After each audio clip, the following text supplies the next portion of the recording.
I'd like to ask you to do what artists and poets do, which is to hold paradoxical and contradictory truths and somehow expand, summon meaning, and even pull unlikely beauty out of them.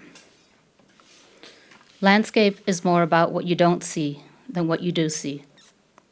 In conversations about land, art, and that flimsy category referred to as land art, how do we point to what has been deliberately made hard to see?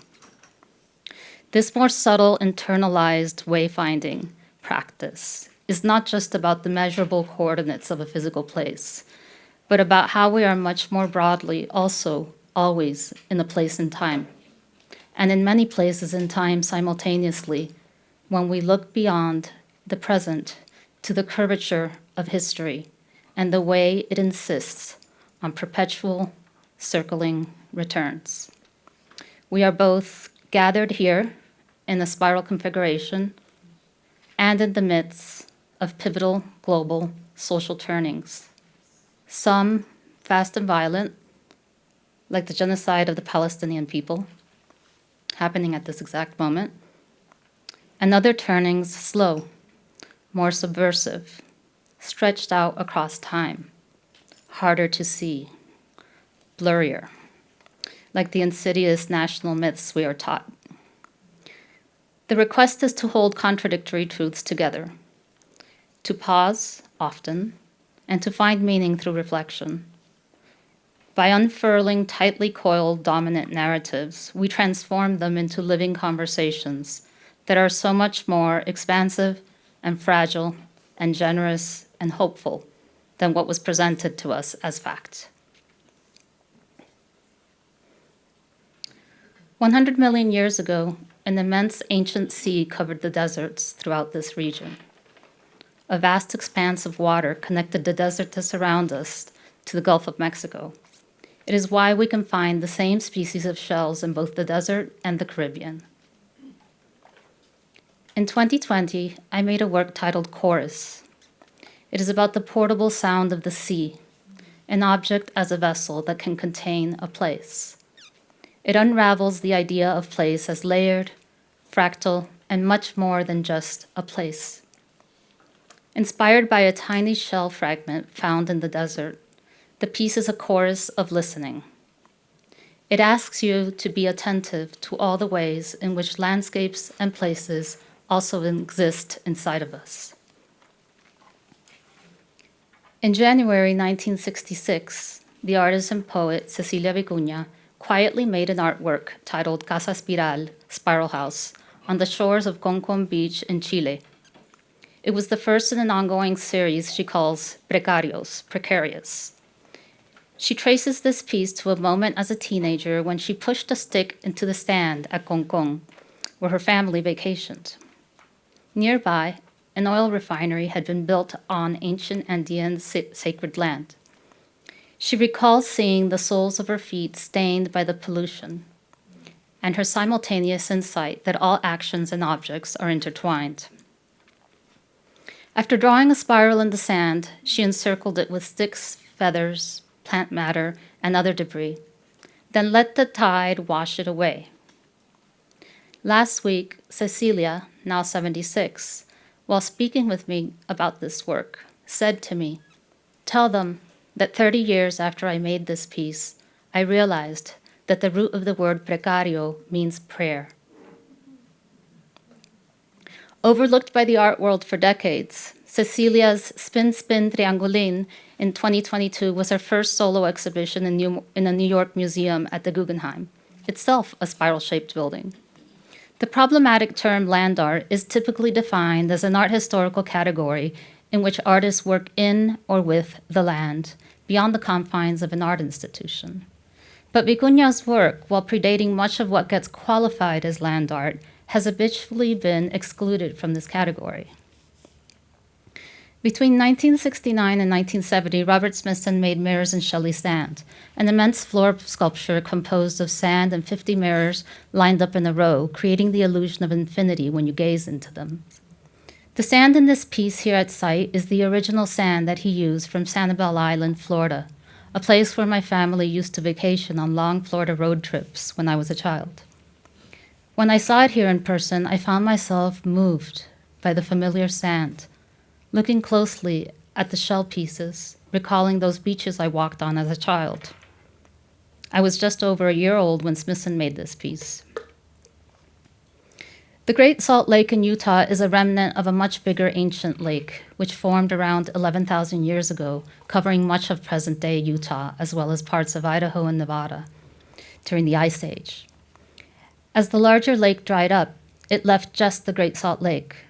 While it is now too salty for most aquatic life to survive, more than 9,000 years ago, its fresh water provided ancient peoples living in this region with a source of fish. The Great Salt Lake is diminishing due to water diversions for farming, changing climate, and population growth. It is believed that with no policy changes, the lake could disappear by 2028. The Great Serpent Mound in Ohio is the largest serpent effigy known in the world. Made by the Adena people approximately 2,300 years ago, it's located on the site of a crater formed by an ancient meteorite, with the serpent's head at the east and the spiral tail at the west. Smithson visited the site in the late 1960s. In April 1970, using black basalt rocks and earth from the site, Smithson created a coil 1,500 feet long and 15 feet wide that stretched out counterclockwise into the translucent red water of the Great Salt Lake. For many of us, the only thing we really knew of Smithson as art students was this iconic aerial image of Spiral Jetty, which appeared in every single art history book, and maybe his collected writings, edited and published by others after his death. In this familiar image, Spiral Jetty looks massive and commands a kind of importance. In 2019, I made Island Universe, a sculpture made entirely of intricate charcoal forms spanning a 30-foot wall. It suggests the Earth's geological past, when distinct land masses formed one dense supercontinent. Loosely based on Fuller's 1954 Dymaxion map, where the Earth's continents are visualized as one island in one ocean, with nearly contiguous land masses that could unfold into a long string of shapes with myriad variations, like an orange that can be peeled in endless ways. So that there is no right way up. Island Universe challenges the north up superior, south down inferior presentation found in most world maps, and asks viewers to question their conditioned cultural biases by rendering dominant reference points and cardinal directions meaningless. By disorienting our conditioned sense of coordinates, the piece prompts us to imagine and construct a new sense of the world around us, such as this alternative way to see the Arctic cap in relation to Africa. Cartography, a tool of colonialism, depends on manipulating our sense of scale while omitting the relational. The vast scale of the African continent is almost always diminished in the standard world map that has been ingrained in our imaginations.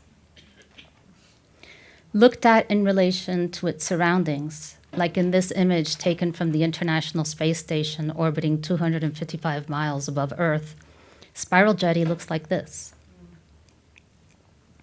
And even if you get closer, Spiral Jetty looks like this, dwarfed by the spectacular saline red and white processes of the living lake, an image that informs our perception in a very different way within a relational, global, and planetary context.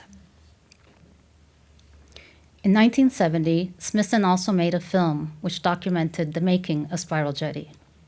Watching that film today takes us back in time by turning that frozen familiar image from the art books into a kind of witnessing experience, one which also asks us to think critically. It prompts us to look at Smithson contextually, both within the time frame he made this piece and as discerning viewers rooted in the present. Making Spiral Jetty took 2 dump trucks, a tractor, a front loader, and the helicopter which was filming. It took 6 days, 625 man-hours, and 292 truck hours. About 6,500 tons of basalt, limestone, and mud were moved to construct the sculpture that April. Just a few years later, that iconic aerial photo of the work started appearing in art books, heralding the art world's self-anointed new category they called the land art movement.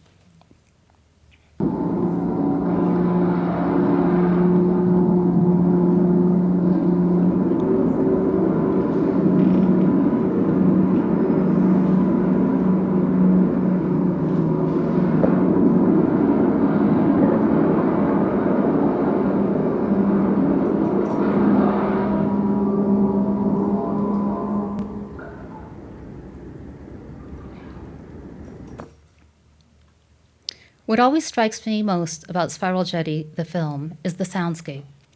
Smithson's voice layered over the sounds of heavy machinery and the helicopter, omnipotent and always present, shadowing him from overhead. Smithson wrote, quote, "For my film, a film is a spiral made up of frames. I would have myself filmed from a helicopter, from the Greek helix, helikos meaning spiral, directly overhead in order to get the scale in terms of erratic steps," end quote.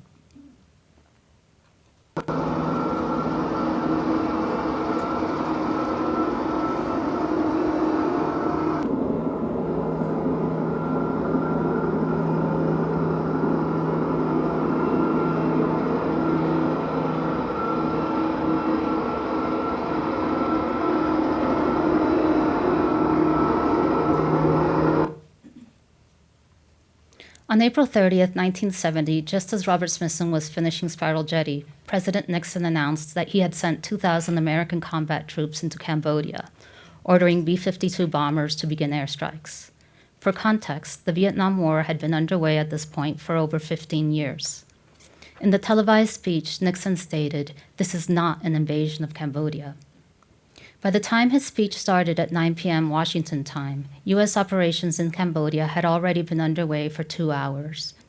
In the same speech, Nixon also reversed an announcement made 10 days earlier that he'd withdraw 150,000 troops from Vietnam over the next year. The Vietnam War would continue until 1975 for a total of 20 years. In 2016, the summer before the election, I started creating a body of work that dealt with the contentious term American and who gets counted or omitted from those distorted definitions of belonging and place that stem from colonial conquest, and that are often defined by the taking, renaming, and reshaping of land beyond recognition. Fire America is a reference to how American violence is framed according to who is telling the story. It deliberately makes a reference to slash and burn techniques still used by indigenous people in most parts of the world to sustainably shape and cultivate the land, so that the contentious mythology around the construct of America is depicted as burning and going up in flames, while simultaneously centering the productive, generative language of slash and burn cultural practices. The physical land that constitutes the invented construct of the Americas was not an untouched virgin wilderness at the time of European invasion, but rather a landscape carefully maintained and cultivated in elaborate ways by indigenous peoples who had kept it fertile for many thousands of years and who continue to protect it. This warped, insidious notion, this myth, that the indigenous peoples of what we now habitually call the Americas floated changelessly through the millennia until 1492 is what we have been repeatedly conditioned to believe. Erasing the fact that the vastness of this land was made up of a densely populated, elaborate, and expansive network of urban centers, many which far exceeded the size of London or Seville at the time. This is a piece called Spectre, made of lumped charcoal and drawing done directly on the wall. The story of imposed borders violently crossing people is also the story of land and water. It's what's left when we take the scape off of the more romanticized word landscape. I have reconfigured this work many times, sometimes with the ghost shape of Mexico scaled so large that it becomes the cosmos. Other times adding a horizon punctuated by smoking islands, like burning archipelagic outposts strategically claimed by American empire for destructive military experiments. In the most recent version, I've added all of the current US territories or colonies that are spread out all over the globe, carefully hidden from view on small, distant lands. These colonial territories usually don't even appear on maps in relation to the continental maps, to the continental mass, to scale, or in relation to one another, but instead get represented as an inset to the bigger landmass, making it seem like they're imagined, not real, and hard to understand where they're even located. Again, erasure happens deliberately by controlling what you see and what you don't see. Charcoal is made of burned trees, already part of a real landscape that I'm using to depict another imagined landscape, assembled as a puzzle that has never made much sense in jagged-shaped states that refuse to consider the natural features of the land or the direction of flowing water, where absurd geometric cutouts slip and burn like ruins, while also asking us to point to and rectify narratives. During a trip to Mexico in 1969, Smithson photographed an old hotel in various cycles of decay and renovation. He used these images in a lecture presented to the architecture students at the University of Utah in 1972, in which he subjectively analyzes the hotel and its surroundings. The slide lecture exists today as a museum artwork titled Hotel Palenque. It is a slide installation accompanied by the original tape recording of Smithson's voice, as he narrates each slide with somewhat absurd architectural and archaeological observations about the Yucatan, Mayan temples, gods, and rituals, all narrated in a deadpan voice, like a kind of travelogue that exoticizes its subject with a removed, passive point of view. Similar to maps, the history of travelogues is also steeped in the violent language of exploration and discovery, the first travelogue of the Americas being the one written by Christopher Columbus.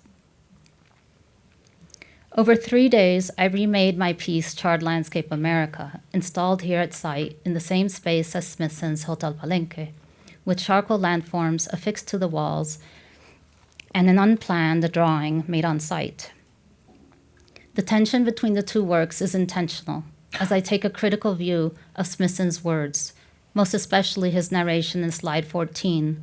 We're looking through an empty window frame to point at how you can't see the temple in the distance because the natives are burning milpas.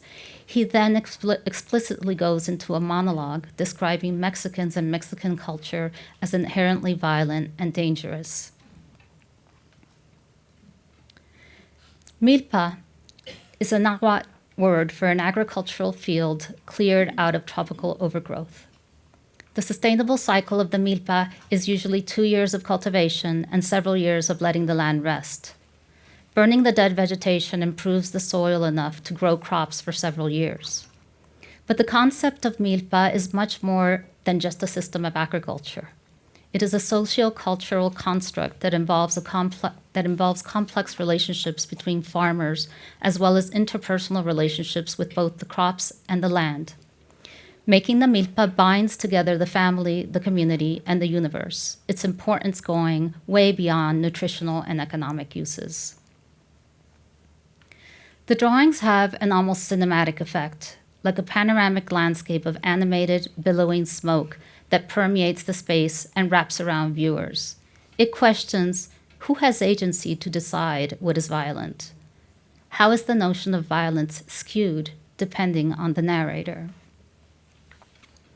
The installation also includes a printed transcript of Smithson's spoken words that invites viewers to sit, experience the space, and draw their own conclusions about Hotel Palenque, Charred Landscape, and the third liminal and charged space between them, in a generative way that confronts and invites open conversation and new growth precisely by burning. As viewers sit in the chair watching the slides, the walls behind them depict the land as actively protesting, staring back, slowly burning, while simultaneously summoning the generative language of the milpas. You look at the landscape, but the landscape also looks back at you. This is Caribbean Cosmos Earth, It is a glazed ceramic panel composed of hundreds of thousands of small tesserae. The abstract work suggests atmospheric spirals of weather patterns, galaxies, archipelagos, hurricanes, and vortexes, identical to those found in the tributary systems of both river eddies and our own circulatory systems. The spiraling forces shaping the universe, also establishing our own bodily rhythms. In 2023, I started making tether lynched land. Objects moving on Earth's surface appear to follow a curved path because of the spinning of the planet, which influences wind patterns, which in turn determine how ocean currents move. This planetary curving path means that the hurricanes, ocean gyres, and tornadoes spin in a counterclockwise direction in the northern hemisphere, while those in the southern hemisphere spin in a clockwise direction. In 2019, I made Twins, Mirror Image. It depicts a reimagined map suggesting the interconnected geological, cultural, and historical relationships between the nesting shapes of South America, Africa, and the Caribbean region. I'm trying to reveal the often invisible connections of historical overlap embedded in the land, with the two landmasses appearing to mirror one another.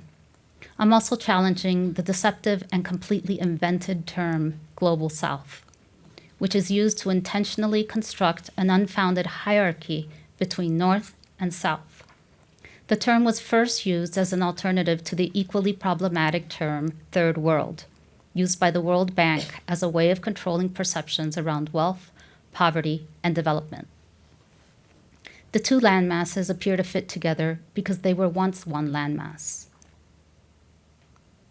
All Caribbean hurricanes turn counterclockwise because the entire Caribbean region lies in the northern hemisphere, even though most of the countries in this area are commonly referred to in a derogatory way as part of a region labeled the Global South, except that the Global South is not a real place. Most countries designated as the Global South are actually in the northern hemisphere. The word hurricane comes from the Taino word huracan, meaning God of the Storm. There is a sacred site near the Saliente River in Coabey, Jayuya, in central Puerto Rico. On the banks of the river sits a large granite boulder inscribed with spirals. Another petroglyph of a spiral stands in front of a ceiba tree. This site, while visited by tourists, is still protected by descendants of the Taino, with local elders insisting on a posted sign which reads, petroglyphs, beyond artifacts, serve as channels of communication with Taino deities. On August 17, 1969, exactly 55 years ago today, Hurricane Camille moved through Cuba, Alabama, Louisiana, and Mississippi. Described as a powerful, deadly, and destructive Category 5 hurricane, it was the second most intense tropical cyclone on record to strike the U.S. This is the original 1969 early radar animation, a technology originally designed to locate hostile aircraft in World War II, which served as the basis for advanced weather radar systems. In 2017, Hurricane Maria was also described as a deadly Category 5 hurricane, devastating the U.S. territory of Puerto Rico with over 3,000 deaths. Puerto Rico is the world's oldest continuous colony, having been under some form of military occupation or protectorate status since 1508. In 1953 and until 1979, the United States began exclusively using female names to identify hurricanes. Each of these intimate collages is named after a historic hurricane. I'm making a pointed reference to both the historic use of women's names for catastrophic weather events and the history of violence against Puerto Rican women. The first large-scale human trial of the birth control pill was conducted in 1955 in Puerto Rico, led by American eugenicists like Margaret Sanger.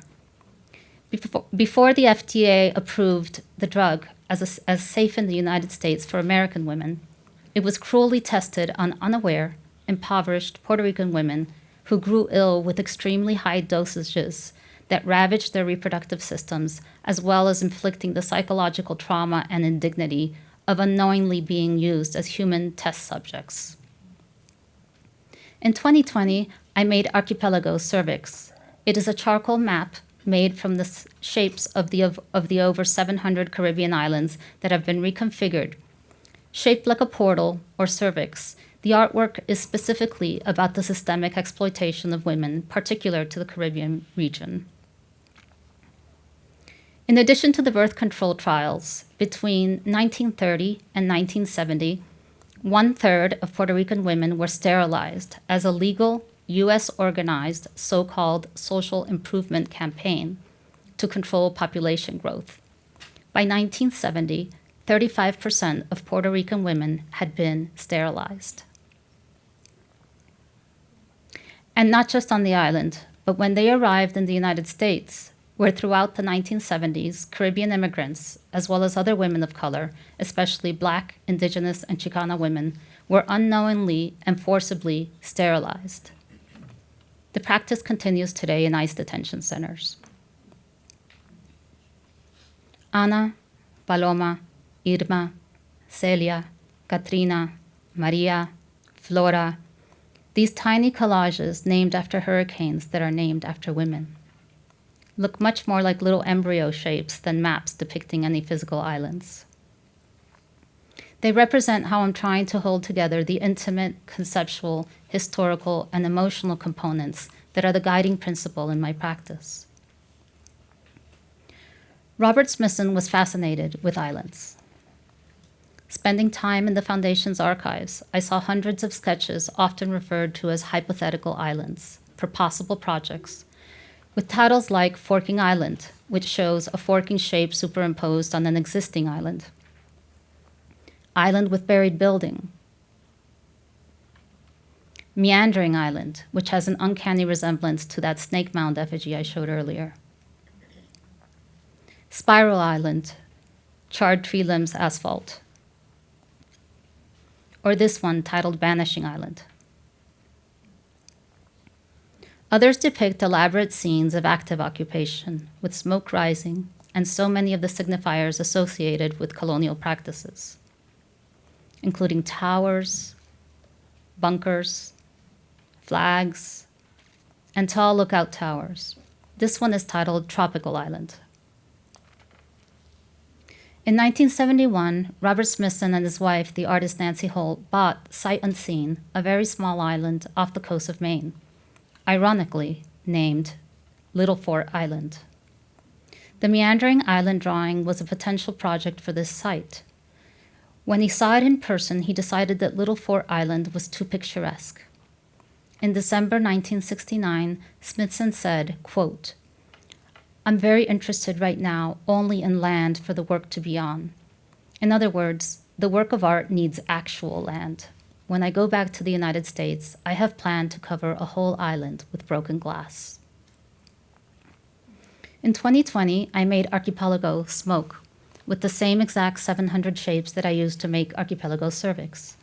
Here, the charcoal island shapes of the Caribbean morph into a rising column of black smoke. The work refers to the island of Vieques, Puerto Rico.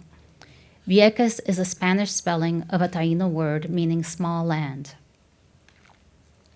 In 1941, the U.S. forced over 10,000 people out of Vieques Island at gunpoint.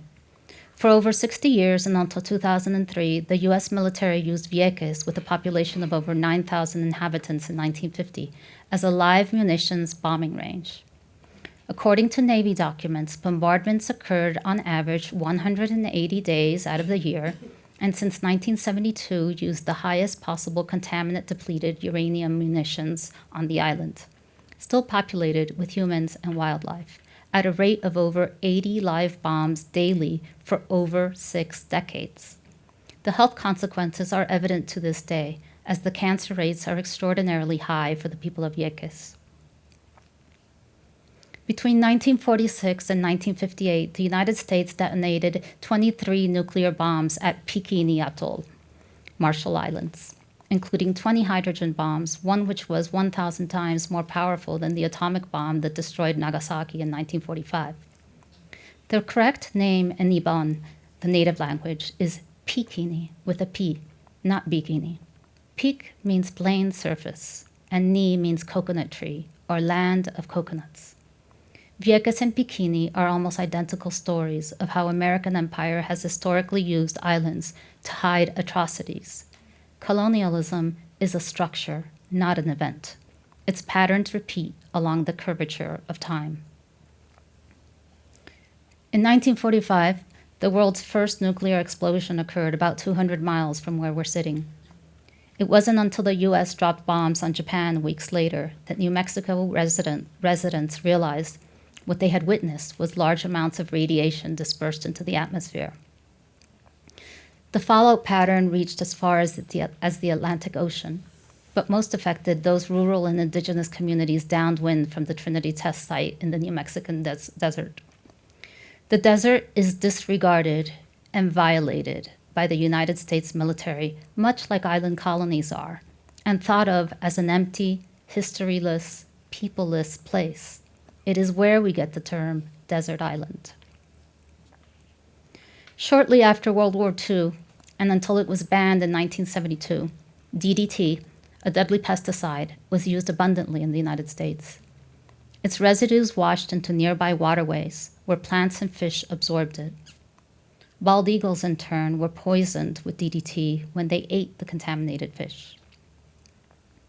In the same exact time frame from 1942 to 1964, under the Bracero program, the United States allowed Mexican male workers to enter the country on temporary work permits to address the labor shortage caused by World War II.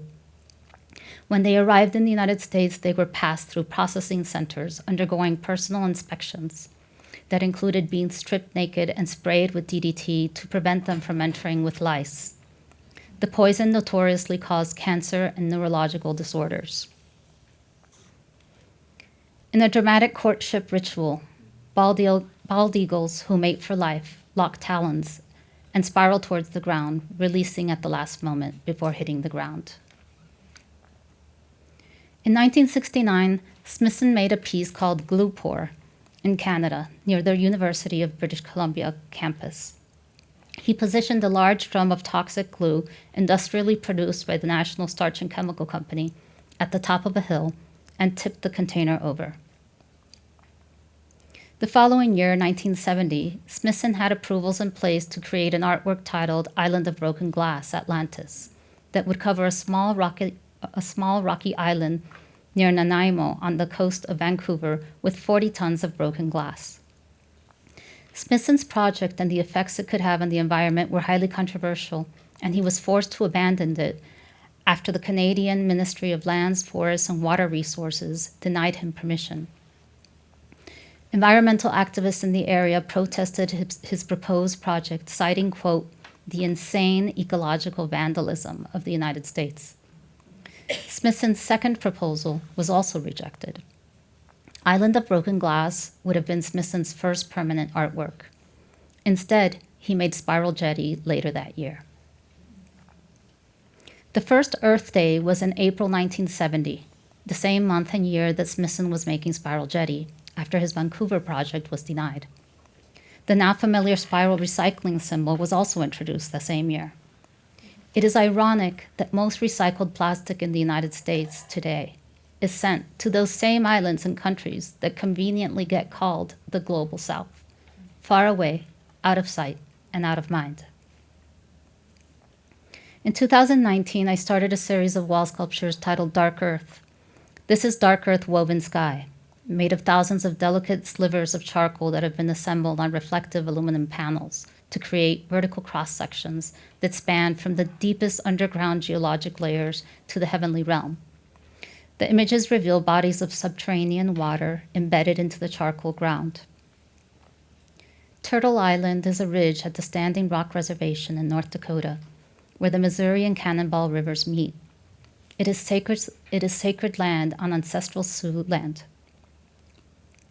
In 2016, thousands of native water protectors stood in opposition to the proposed Dakota Access Pipeline, which would bring over 500,000 barrels of oil under Lake Oahu, the only source of drinking water for the Standing Rock Sioux Nation and millions of others downstream. From 1944 to 1986, nearly 30 million tons of uranium ore were extracted from Navajo lands, leading to severe health and environmental issues. From World War II until 1971, the U.S. government was the sole purchaser of uranium ore in the United States and has failed to clean up almost 500 abandoned mines. In 1979, the largest radioactive spill in U.S. history occurred on Navajo land, when a dam burst at the Church Rock uranium mill, flooding the Puerco River with 94 million gallons of radioactive waste.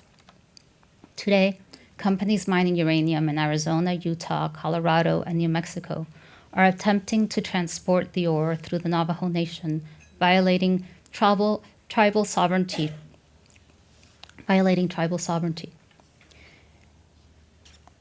In 2012, the Navajo Nation passed the Radioactive and Related Substances Equipment, Vehicles, Persons, and Materials Transportation Act, which outlawed the transportation of uranium ore through their homelands. I can't help but know that the uranium used in faraway islands like Vieques and Bikini was most likely that which was mined on Navajo land. In 1969, Smithson made a sculpture often referred to as Dead Tree. It is made of a recently uprooted tree and a series of double-sided mirrors placed within the roots, trunks, and branches. According to Smithson's instructions, each presentation uses a 20 to 40-foot locally sourced, mature deciduous tree already scheduled to be felled, with roots and branches intact. In 1969, while in Mexico, Smithson made a series of works titled Yucatan Mirror Displacements by placing 9 square mirrors in 9 different landscapes on the Yucatan Peninsula, resulting in a series of 9 color photographs. He saw the mirrors as reflecting and refracting the surroundings, displacing the solidity of the landscape and breaking up its forms. He wrote, quote, "Near a pile of rubble in the river by what was once one of the temples of Yaxchiclan, the dugout stopped. On a high sandbank, the mirrors were placed. Perception was stunned by small whirlpools suddenly bubbling up till they exhausted themselves into minor rapids." End of quote. In 2020, I made a sculpture titled Rising, Lynched Land. It embodies the gravitas of destruction while also evoking a dignified, metaphorical rising. It is made of scorched wood, metal, rope, and burlap, transforming the natural materials into a suspended body that appears to ascend. While there is no body present, the uprooted palm is suspended in this somber pose, moving slightly when viewers pass by it. Manigua mirror conjures an image of a tropical forest. The word manigua is a Bantu Congo word used by enslaved Central Africans in colonial Cuba, where the word entered Cuban Spanish. Manigua means dense forest or swamp. But the word is also commonly used as a metaphor to mean a chaotic entanglement, a problem, or an impenetrable place. It is made of charcoal and black sand on a polished metal surface, so that when viewers move in front of it, they are confronted with their own reflection. I am interested in that returned gaze and what we do with it, and how we locate ourselves implicated within the tangled histories of a place. In 2015, I made a piece titled Fata Morgana in New York City. In nature, a Fata Morgana is a superior mirage, an optical illusion that occurs in both the ocean and the desert. The piece would reflect the image of whatever was happening around it. I was interested in how mirages distort the landscape on a grand scale. About 60,000 people a day walk through this park, so it was also a kind of portrait of urban life, passerby morphing into organic shapes in the foliage pattern reflected overhead. In my public art, the physical structure that I'm constructing is happening at the same time as the social structure quietly, sometimes invisibly being built alongside it. One is used in service of the other, so that the artwork takes up public space physically, but the agentic contextualizing of the artwork is happening behind the scenes and being made visible through the programming and activation. In this case, all the programming was about erasure and visibility, everything in the piece becoming doubly present. I organized many gatherings and events in the year the work was up, like this bilingual poetry reading with many Latinx poets, including Sandra Maria Esteves, who is known as the mother of Nuyorican poetry. Here she is reading a poem about her own birth. Half blue, feet first, she battled her way. The world did not want another brown, another slant-eyed olive Indian black child. Did not want another rainbow-empowered song added to repertoire in blue or azure or indigo or Caribbean crystal. Did not want another mouth to feed. Or this collaboration that I did with practitioner and scholar of Afro-Cuban history, Dr. Yesenia Celier. This was a very specific moment, so to me, site specificity refers not just to physical location, but also to the specific time in which the artwork is made. It was 2016, just as President Obama had opened up relations with Cuba. We organized a Dia de Reyes gathering, which in colonial times in Cuba was the only day of the year that enslaved people could sing and dance in public spaces. I wanted to expand on what we mean when we use that mutable term, public, when it rubs up against the idea of private property, and who has agency in determining those boundaries. The day-long event was doubly present, as almost 1,000 practitioners were reflected in the mirrors overhead. What to the public looked like a festival or a show was actually a religious ceremony, the private inserted, hidden within the visible notion of public, and taking up double the space. In Mexico, where a small city meets the edge of the dense Yucatan tropical forests, stands a hand-painted sign. The words propiedad privada, private property, are composed in vivid red and green, intertwining with painted vines that engulf the letters and real foliage starting to grow on the sign. In July 1969, the first U.S. flag was put on the moon, staking a claim. It was a 3-by-5-foot nylon flag with a hem sewn along the top edge, attached to an 8-foot flagpole that was hammered into the lunar soil in an area of the moon's surface called, ironically, the Sea of Tranquility. 8 years earlier, in 1961, Smithson made this painting titled Spaceman with Laser, Spaceman Shooting. In 1966, Smithson made several proposals for desert monuments in the form of collages with geometric crystal shapes inserted. This one, titled Proposal for a Monument in Antarctica, shows ships and humans in the Arctic desert. The backdrop of his collage comes from this clipping from the book The Antarctic Challenged. The original photograph in the book is captioned, American Naval Operations in the Antarctic, showing people pulling naval equipment towards the shore. Another one of the proposals, titled Grave Mounds with Object, depicts a landscape of burial mounds with a geometric monument placed in the distance. The photo caption reads, grave mounds in this photograph are some of the estimated 100,000 that lie on Bahrain Island. Each of the mounds covers 1 or 2 stone chambers. The chambers contain human burials and objects of gold, copper, and ivory that are more than 3,000 years old. The photograph is taken from an article in the 1960 issue of Scientific American titled A Forgotten Civilization of the Persian Gulf, describing the excavation of the Dilmun burial mounds on the island nation of Bahrain. They are funerary structures dating between 3,000 and 5,000 years old. The third one, Proposal for a Monument on the Red Sea, shows a crystal cube sitting on an empty, barren landscape. The proposal's background is taken from Claude Avelin's 1955 photo book, Egypte, from a series of French travel guides written for tourists. It shows images captioned the Red Sea and Muslim cemetery near the Pyramid of Cheops. Smithson uses the images of real places without much regard or interest as to their historical or cultural context, as a kind of blank slate on which to superimpose his crystal-shaped monuments.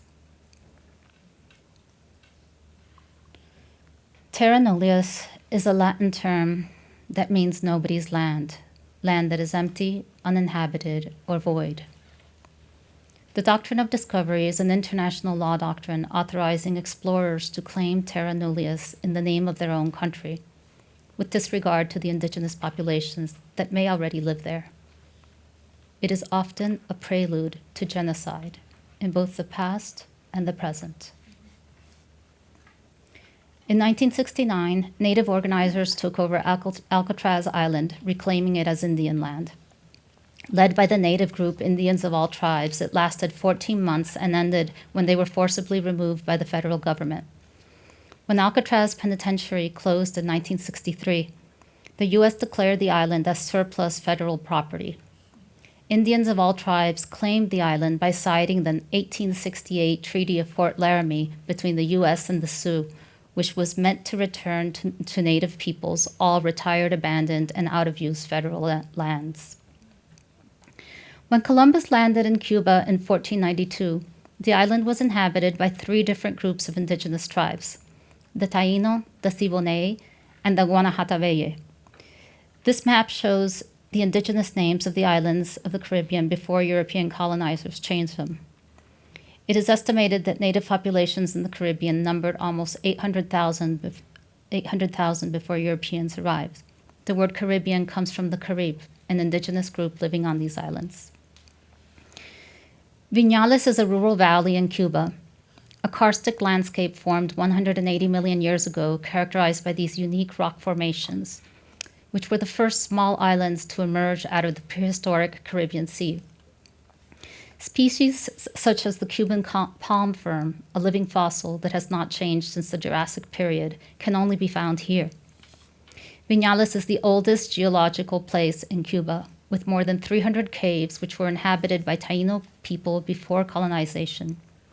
Later, the caves were places of refuge for enslaved Africans escaping surrounding plantations. My first film is titled Guahani, co-directed with artist Juan Carlos Salom and shot intermittently over 6 years in the Viñales Valley. The film is characterized by immersive sounds and features the landscape as the protagonist, inverting the convention of a figure in a landscape. Here the landscape is the central character, watching the family that lives on and moves through its distinct physical features.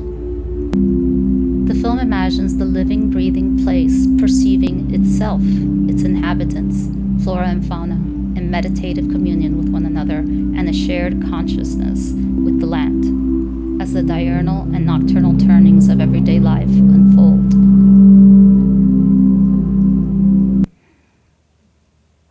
In this scene, the domestic ritual of picking pebbles out of the daily rice becomes a miniature landscape. Guahani is a Taino word whose exact meaning has been lost and which only local people use to refer to the valley. The people who appear in the film are not actors, but family friends who have lived in the valley for many generations, intimately cultivating the land by hand without any machinery. Over the 6 years this was filmed, we witnessed electricity being brought to the valley in 2019 for the first time as electric lines suddenly cut through the open view. Guahani presents landscape as a living body in a holistic and multidimensional understanding of place that extends to the intimacy with which the land interacts with the members of the family.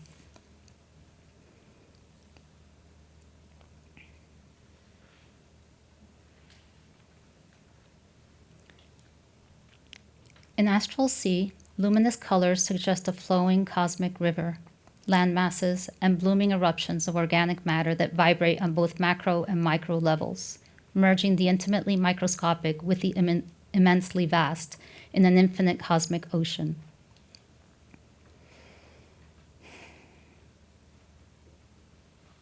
This sculpture, titled Sunrise Sunset, refers to the epitaph that compares the revolution of a person's life and death cycle with that of the sun's 24-hour passage. Its arc suggests the eclipse shape of a sphere rising up from the floor. A solar return takes place at the moment when the sun returns to exactly the same location in the sky where it was at the time of your birth. Revolution is a planetary term. In 1968, August 1968, thousands of police officers firing tear gas and swinging billy clubs descended on anti-Vietnam War protesters outside the Democratic National Convention in Chicago. The violent events, which were televised live, horrified the nation and contributed to Democrat Hubert Humphrey's loss to Richard Nixon in the November 1968 presidential election. A government report later acknowledged it as a police riot. 1968 was the year that the center did not hold, a time of dangerous division where many recognized something spiraling out of control. August 2024 seems a full circle return 56 years later to that exact same unresolved point along our curving timeline. Army ants, who are blind, depend on pheromone trails left behind by the leading ant.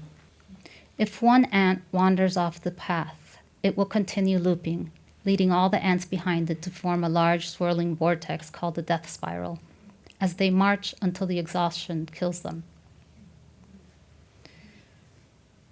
Built by ancestral Pueblo people over 1,000 years ago, Chaco Canyon was a major urban center between 1850 and 1250, with an elaborate road system and monumental public and ceremonial buildings that aligned with great precision to heavenly bodies, functioning as an intricate and complex celestial calendar, presently the only known site in the world that marks the extreme positions of both the sun and the moon. The sun-dagger light configuration occurs when 3 stone slabs cast patterns of light and shadow on a spiral carved into the rock wall. The moving light patterns mark seasonal equinoxes, the summer solstice, and lunar cycles, including the 18.6-year lunar cycle. On the summer solstice, a sliver of dagger-shaped sunlight appears for 18 minutes, cutting through the center of the spiral. On the winter solstice, 2 daggers of light appear for 49 minutes, framing the larger spiral. Each precise coil on the 2 counterclockwise spirals mark an exact and predictable synchronized celestial movement. We are but moments within an infinite spiraling timeline surrounded by several 100 billion stars, on a relatively small planet located on one arm of that spiral. Beyond what is visible, when I think of Earth as a place and time, I ask myself, where am I? Where am I? Geographically, historically, economically, racially, spiritually, energetically. What happened here? Where did the water go? Who did the labor of shaping this soil? Who has an emotional connection to a given place? And how do we learn to listen to the inherent intelligence of a place, to silently respect how it persists and lingers and haunts our individual conscience as it asks to be seen?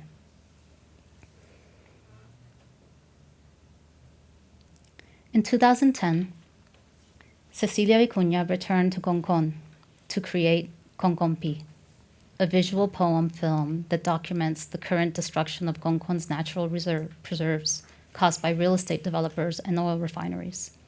It is a drawing in space, sand, and sea, sometimes made with a stick, sometimes with lines of red wool, and eventually washed away by natural forces, reenacting the spiraling processes of birth, death, and transformation.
I was cleaved from human earth, red sap, lymph, calcium, atlas, and femur, a new chaos come forth through the world's foaming crust, then licked into my own skin, a flesh being bearing its first dream self. I came to life how stars appear, of dust, collapsed till struck to light. Dream erupted Gila monsters, lava black land, all its thunders. In this great magnetic field, I am a knowledge system.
I am an alchemy with the river.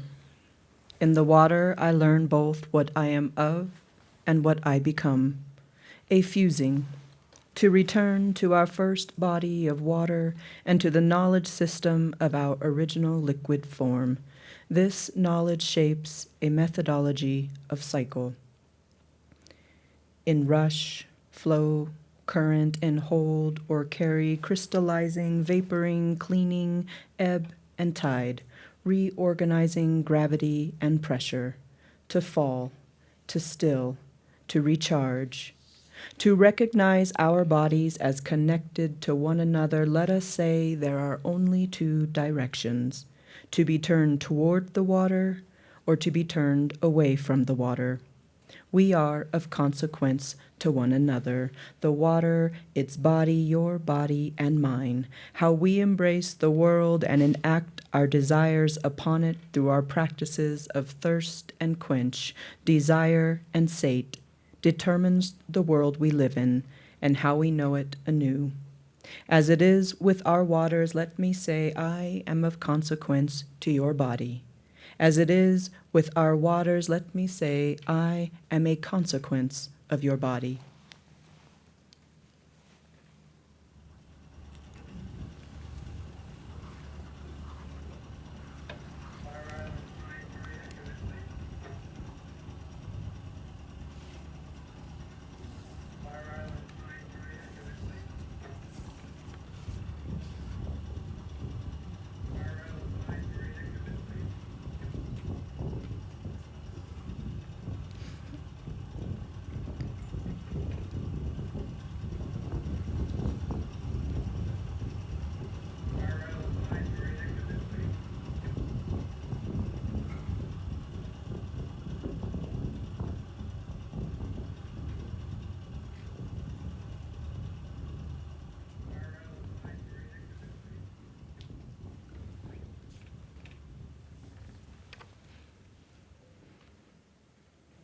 I was dreamed into being. I was the dreamer. Skin fleshes the world it's made of, an overwhelm. Cloud shadow drifts a gray whale across the salt flats. A periphery of white halite crust surrounds its slow shade. My lover crystallizes this same way along the ridges of my knuckles and back of my hand, the dorsal side, as we also call a fin. I surfaced from deep submersion. There is no pleasure not earthen or wet. Ancient ocean, we say, and we mean every body. Sand's gentle crust of berm edging the wash. The desert a hot pie, juiceless yet swelling mirage. The neon red sign of a jackrabbit's spine eaten to its glow, dropped from the sky, flickers in the bleach light gushing the open land.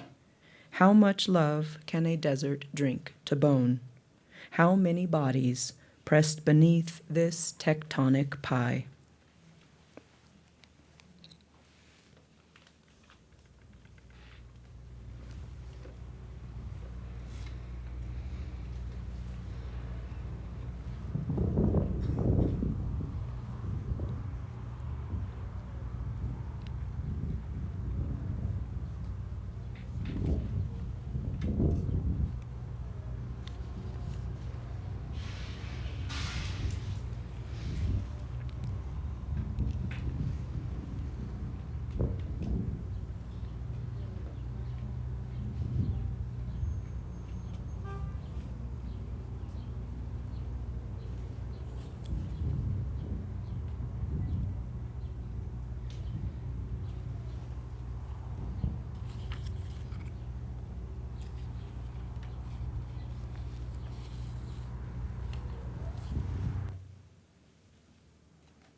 Every desert highway is sacred, and gas station pumps break our hearts. We have pedal bones white doctors call coffin bones. That's why I'm always dying. That's why I'm always half ghost, half back, half dressed as the war party who will return with the full tank of gas and a stick of scalps. Tonight, the city is a tectonic bone radio. Our ancestors are on every channel. Scorpions whip and fluoresce from the shadows of settler houses. Green-eyed wolf spiders emerge from their dens to join the dark hunt. The midnight train monsoons around the bend, recognizes me as relation and cries, Chukshon, Chukshon, Chukshon. We are each the other's passenger.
A land without a people, for a people without a land.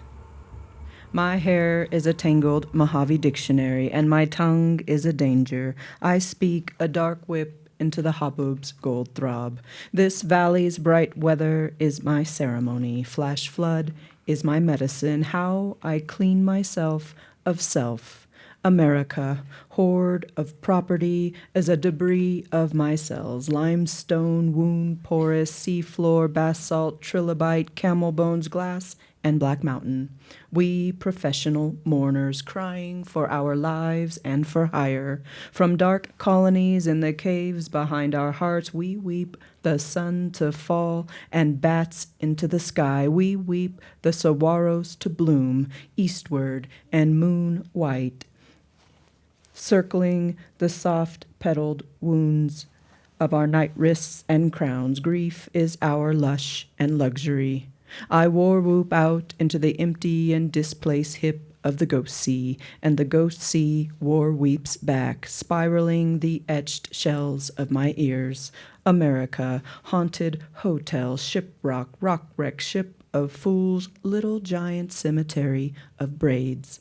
This nation is a white, bright, phosphorus Indian burn. I fume and illumine in its quantum arson. Indian iron alchemy horse. Beloved occupiers, I am posting notice. There is no more vacancy.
A shelled vehicle in landscape, rust burning, slow bleed of oxide having laced the chassis, licked the light bucket to its chrome edges.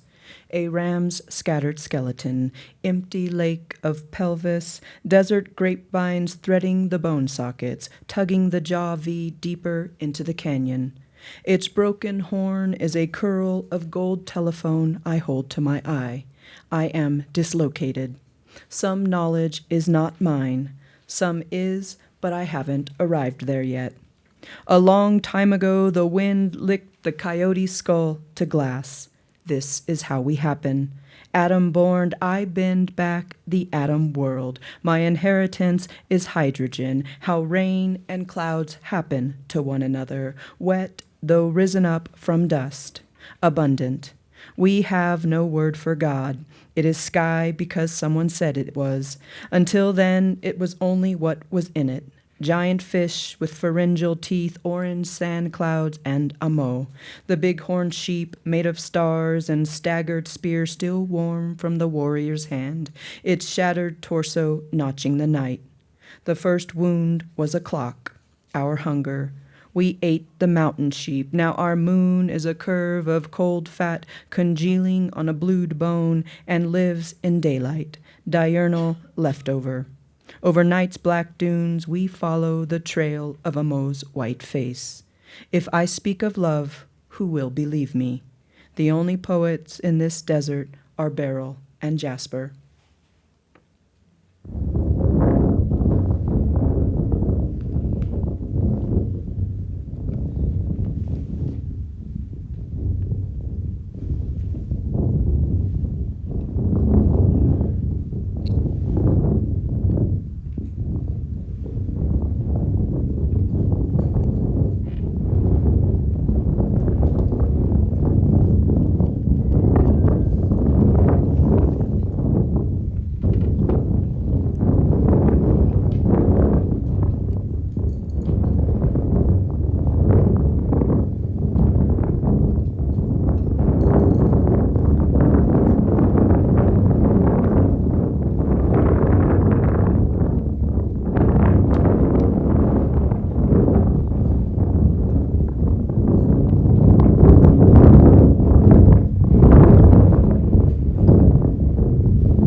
Thunder is not thunder, but the air broken by lightning.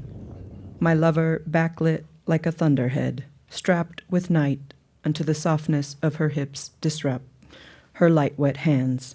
I am the sound I make breaking in the room.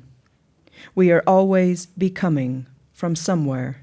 Desire is a blood-colored worm flexing the sand sea around me. I have a power I am learning to be careful with. In the beginning, we didn't understand the bullet. It had no head, no arms or legs. Menementic, we said. It crossed the water. We named it Anyakwa Oren. We named it of the sun. We had no word for shore, except how water touches land. They gave us the word for shore for their bullet to arrive on, then said our flesh was also shore. So we called the bullet, bullet. We name things for what is done there. Nyakuro, Juxa Yumarum, Isaya Yumarum, Ime Yumarum, Menamandi, Sadum Pastupaya, Sadum Pastupaya, Makia Gilunda, Ipa Eptic, Et. Nyakuro, Juxa Yumarum, Isaya Yumarum, Ime Yumarum, Menamandi, Sadum Pastupaya, Sadum Pastupaya, Makia Gilunda, Ipa Eptic, Et. Nyakuro, Juxa Yumarum, Isaya Yumarum, Ime Yumarum, Menamandi, Sadum Pastupaya, Makia Gilunda, Ipa Eptic, Et.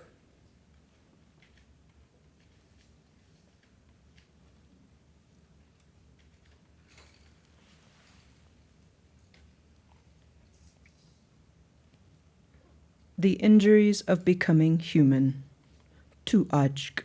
Shoulder blades from turtle shell, hand from wing, the carpus, erupting petals of wrist, bone flower, flesh. Bats ripen like fruit in the lava fields, in volcanic caves of basalt. Dusk buds their breathing wings, flowering angel beasts.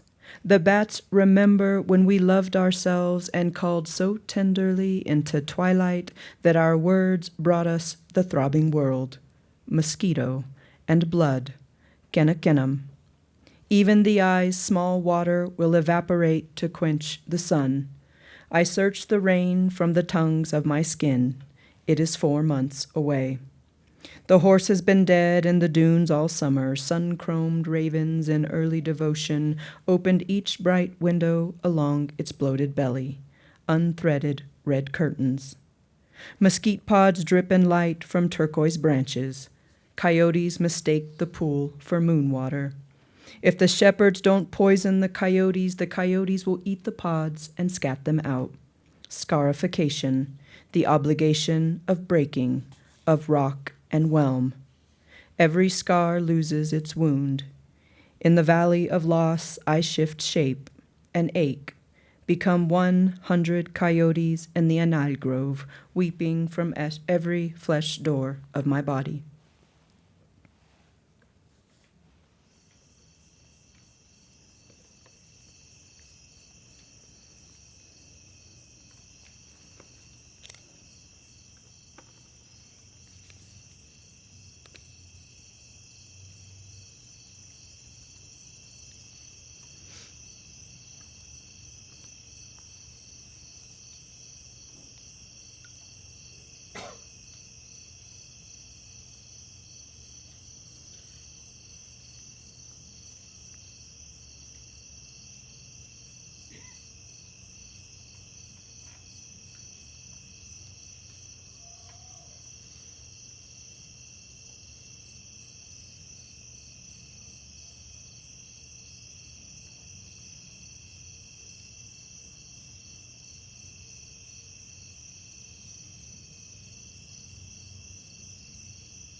I've come to the mountain to bless these hands back, clay, clod, and gypsum.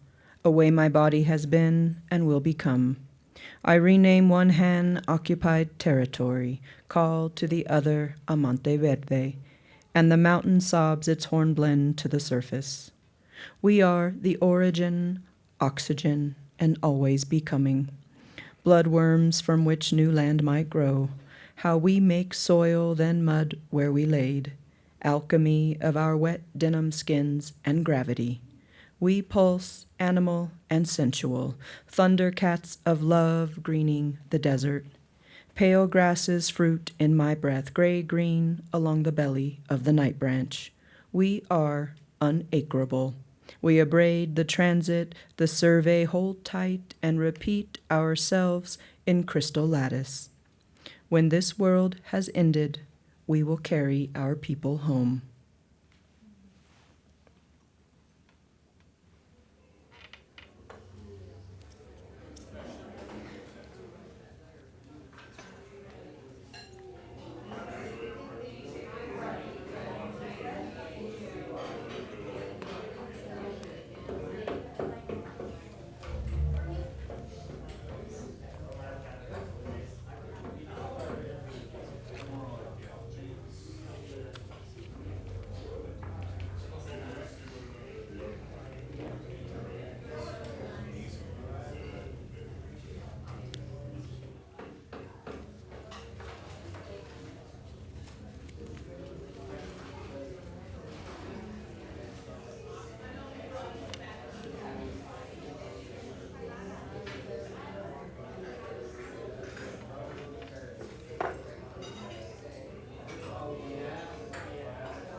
Who made the desert bloom?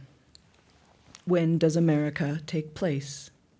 It looks sudden and God-made, the way the boulders fall from the dump truck, the way the phosphorus falls over Gaza, the way anybody falls, zenithal and light, beautiful, you say, bright.